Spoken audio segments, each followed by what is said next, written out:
on va aller voir Perceval. Oh, mais j'ai peur. Chut. Ah, c'est quoi ça? Chut.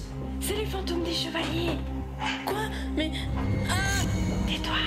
Ils sont là depuis le XIIe siècle. On est dans la tour. Voilà, là on est dans la grande salle de Tess. Oh, c'est beau.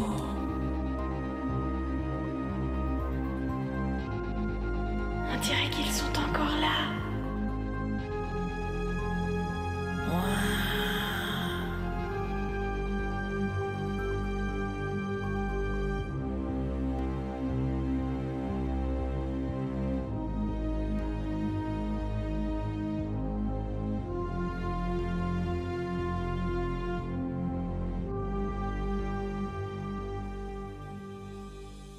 Nous sommes ici dans la grande salle du châtel de Tess. Ce qui est exceptionnel dans le châtel de Tess, c'est son décor peint. Et ce décor, il est exceptionnel pour plusieurs raisons. Tout d'abord, pour la quantité de peintures conservées. Effectivement, c'est un décor qui date de la fin du XIIIe siècle. Donc ici, on a la chance d'avoir environ 150 mètres carrés de peintures conservées, ce qui est considérable.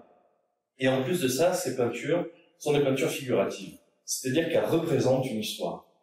Et ce qui est exceptionnel, et même, je peux dire, unique au monde, c'est qu'elle représente le roman de Chrétien de Troyes. Et donc, les différentes scènes de ce début du roman de Perceval sont représentées dans des petits médaillons, des petits quadrilobes, c'est-à-dire des médaillons en forme de trèfle à 4 feuilles, qui sont répartis sur toute la surface du mur, dans une cinquantaine de médaillons, environ 52. Et cette salle, elle est exceptionnelle aussi pour encore une autre raison, c'est qu'elle a conservé un certain nombre d'aménagements, par exemple un lavabo, une cheminée, des latrines, des fenêtres à coups-sièges. C'est la fenêtre dans laquelle je suis, c'est des fenêtres dans lesquelles sont ménagés des petits bancs en pierre pour s'asseoir.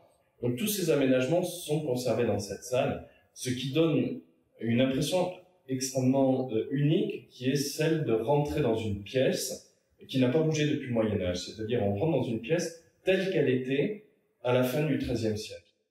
Là, nous sommes à côté de la porte des latrines. Et cette porte, c'est un détail extrêmement émouvant de cette grande salle du châtel de Tess. Pourquoi? Parce que si on regarde bien, on a des traces de décor peint qui sont encore conservées sur cette porte. Qu'est-ce que ça veut dire? Ça veut dire que cette porte est contemporaine du décor. C'est-à-dire qu'elle est de la fin du XIIIe siècle, et depuis la fin du XIIIe siècle, elle n'a pas bougé. Elle est toujours là. Là-haut, on voit un petit médaillon sur lequel est représentée une tente. Ce médaillon qui a l'air insignifiant est en fait très intéressant parce que il montre à quel point le peintre a suivi à la lettre le roman de Chrétien de Troyes. En effet, vous voyez sur le sommet de la tente représenter un aigle, et cet aigle est décrit dans le texte de Chrétien de Troyes qui parle d'un aigle d'or qui brille sur le sommet de la tente. Alors là, dans ce médaillon, c'est le roi Arthur. Le décor raconte en fait l'histoire de Perceval qui devient chevalier. Comment Perceval rentre dans la chevalerie et devient parfait chevalier. Et donc, à la fin du décor, vers la fin, les dernières scènes, c'est Perceval qui combat en tant que vrai chevalier plusieurs personnes, qu'il envoie prisonnier auprès du roi Arthur. Et donc, Perceval montre qu'il est digne de la cour du roi.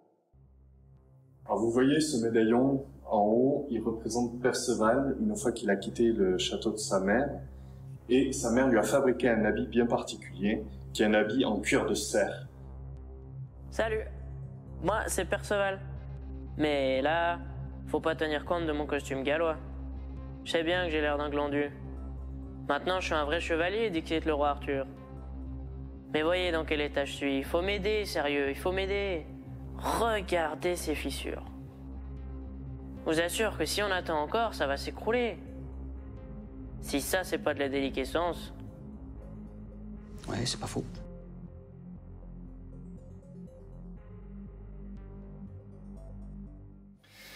Pour plus d'informations, visitez notre site internet www.châteldetesse.com et devenez mécène en vous rendant sous l'onglet « Faire un don ». Sachez que notre projet est soutenu par la Mission Berne et par la Fondation du Patrimoine.